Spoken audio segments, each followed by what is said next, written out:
Here are 7 kinds of people you shouldn't try to help. There come times in life when we need to accept a challenging reality. Not every person can be helped, nor should every person receive help. The Stoics guided us to offer our assistance wisely, not thoughtlessly. Marcus Aurelius, the philosopher who was also an emperor, reminds us, "You have control over your mind, not external events." Recognize this, and you will find strength.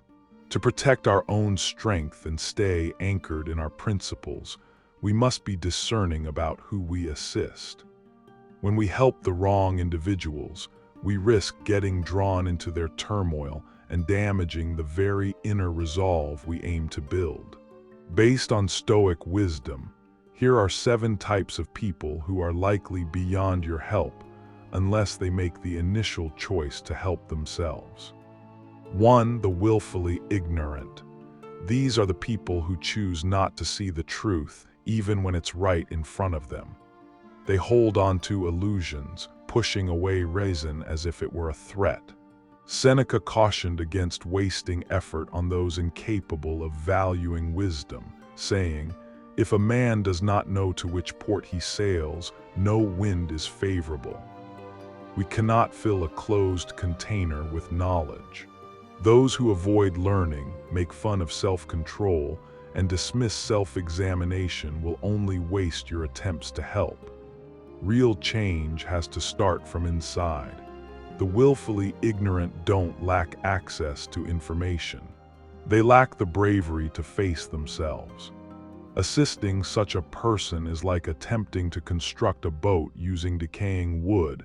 It's doomed to fail before it even sets sail. 2. The relentlessly entitled. Entitlement is a harmful feeling that often presents itself as need. Those who are relentlessly entitled feel that others owe them effort, while they contribute none themselves. Epictetus, the former slave who rose to become a philosopher, understood this well. Man is not worried by real problems so much as by his imagined anxieties about real problems. When we accommodate the entitled, we reinforce their false belief in dependency. We essentially teach them to rely on support rather than learning to stand independently. Stoicism insists on self-reliance, seeing it as the foundation of freedom. If someone refuses to accept responsibility for their own life, your assistance will merely tighten their constraints. Ask yourself, are you truly helping them, or are you just enabling their lack of strength? There's a crucial difference, and the consequences are significant. 3. The destructive. Some individuals bring chaos with them wherever they venture. They aren't simply lost souls looking for guidance. They are like storms that demolish everything in their path. Seneca advised us not to connect ourselves with those who only cause destruction. Associate with those who will make a better man of you. Welcome those whom you yourself can improve. The destructive type doesn't aim for personal growth. They aim to spread their own internal chaos. Their issues aren't seen as challenges to overcome, but as tools to inflict harm. To help someone like this is to willingly invite their destructive storm into your own life. Stoicism teaches us to protect our inner peace, as it's the basis of virtuous living. Allowing someone to destroy your tranquility isn't noble, it's unwise. If a person drowning refuses to release the heavy stone pulling them down, you have to let them go under. 4. The perpetually indecisive. Then there are those who linger at life's intersections, unwilling to choose a path. Their existence is a repetitive pattern of uncertainty, doubt, and failure to act. They constantly seek guidance, not with the intention to follow it, but to postpone the unease of making a choice. As Seneca noted, to be everywhere is to be nowhere. The perpetually indecisive deplete your energy with their constant pondering, yet they fear the results of taking action more than they dislike the state of inaction. Stoicism emphasizes that our greatest power is our capacity to choose and to act, a power the indecisive readily give up. Helping these individuals often results in getting tangled in their web of uncertainty, trapped in an endless loop of questions without resolutions. Until they find the courage to own their decisions, your advice will be ineffective. To act with purpose is to truly live. To hesitate constantly is to squander the precious resource of time. As Marcus Aurelius cautioned, you could leave life right now. Let that determine what you do and say and think.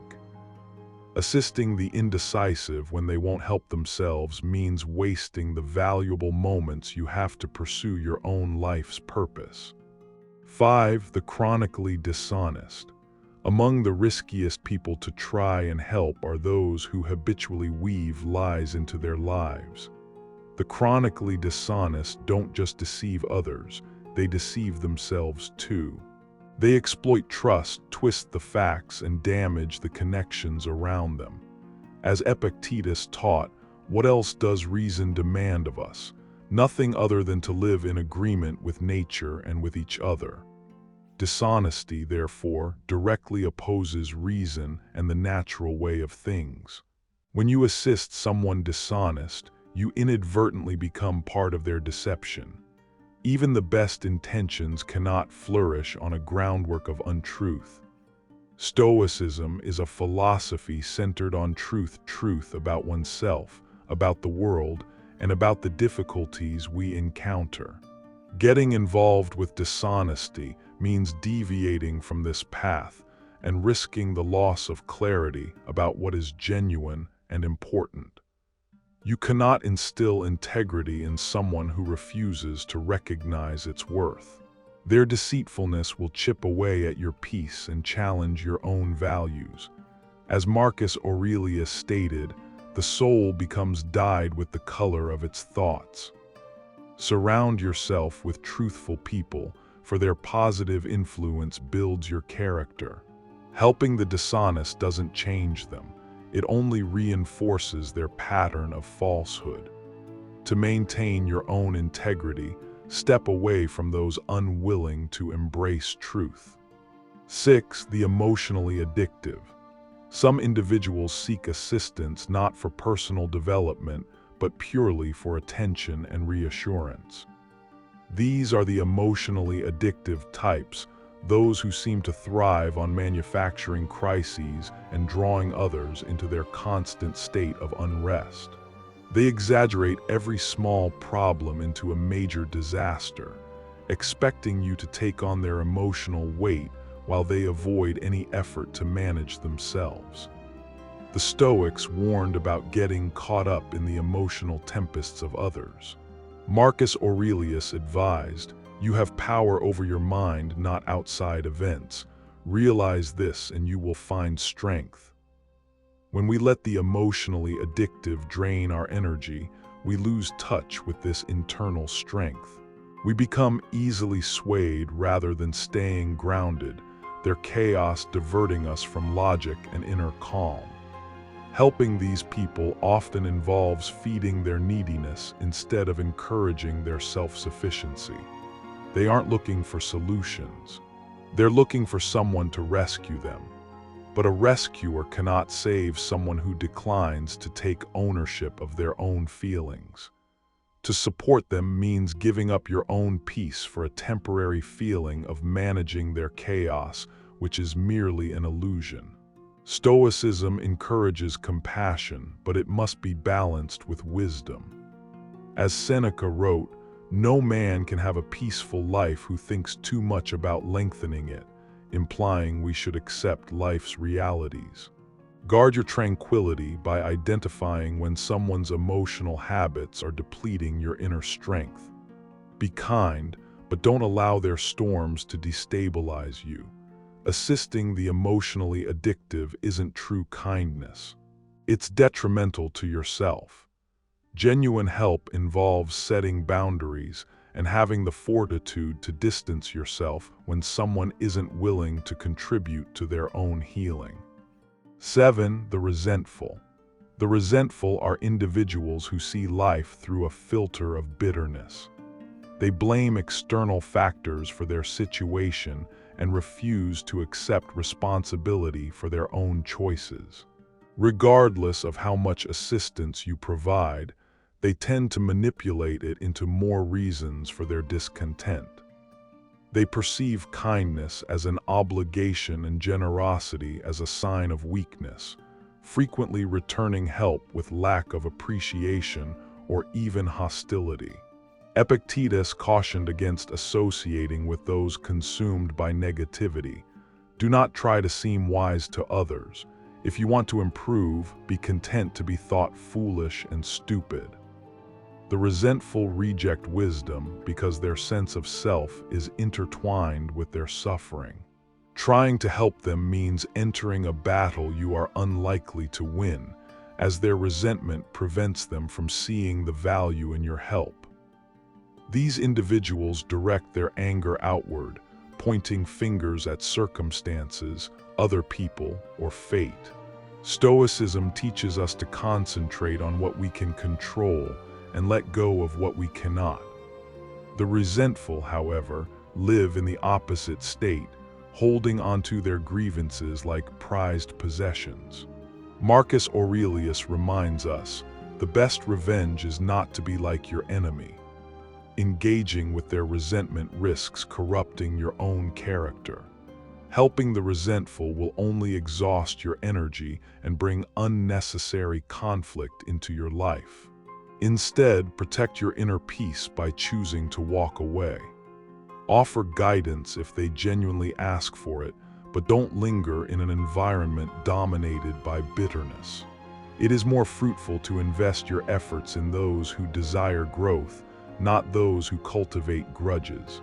The Stoic response: does this imply we should give up on compassion? No. Stoicism doesn't advocate for indifference but for clarity. We should act with kindness but also with careful judgment. Marcus Aurelius encouraged us to be tolerant with others and strict with yourself. Offer help to those who display even a small indication of willingness to change, but recognize when your efforts are being squandered. The Stoic way involves self-mastery and inner strength. The Stoic response: does this mean we should give up on compassion? No. Stoicism doesn't advocate for indifference but for clarity. We should act with kindness but also with careful judgment. Marcus Aurelius encouraged us to be tolerant with others and strict with yourself. Offer help to those who display even a small indication of willingness to change, but recognize when your efforts are being squandered. The Stoic way involves self-mastery and inner strength. Managing destructive emotions isn't merely a personal struggle. It's how we safeguard our capacity to make a positive impact on the world. The time and energy you might waste on the willfully ignorant, the relentlessly entitled, and the destructive are valuable resources. You could use them instead to build something meaningful within yourself and to assist others who are prepared to improve. Therefore, we must remain steadfast. Let us aim to be like the mighty oak tree that can bend in the wind but doesn't snap, firmly rooted in wisdom and directed by reason. We don't scatter our strength aimlessly. We direct it with intention, because ultimately, as Epictetus stated, freedom is the only worthy goal in life. It is won by disregarding things that lie beyond our control. Assist only those who are prepared to assist themselves. By doing this, you protect your strength, your inner calm, and your sense of purpose. This isn't being harsh, it is being clear. This is demonstrating strength. This is practicing Stoicism. If this message connected with you, subscribe to the Stoic Mindset Mastery for additional wisdom to help guide you on your path. Thank you.